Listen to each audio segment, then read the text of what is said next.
Marcello Giavarini ha appena aperto l'Ego Point, Ego Green arriva a Licata, tu ci sei sostanzialmente da sempre, adesso c'è un punto di riferimento certo, preciso, che porta il nome della tua azienda.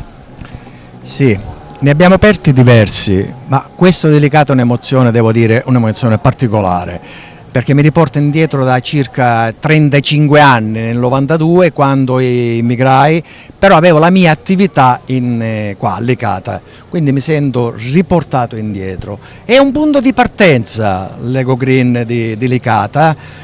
E noi, come dicevo, spesso siamo a trazione siciliana, cioè stiamo partendo dal sud, piano piano cerchiamo di salire, anche se abbiamo la sede sempre a Milano, però piano piano stiamo salendo al nord. Tanta gente stasera, proviamo a dare le indicazioni, sarà aperto ogni giorno e chi arriva qui che cosa può ottenere? Può ottenere le tariffe migliori. Per Licata abbiamo riservato le tariffe migliori, un risparmio economico. I miei sanno che Licata deve essere trattata al meglio, al massimo.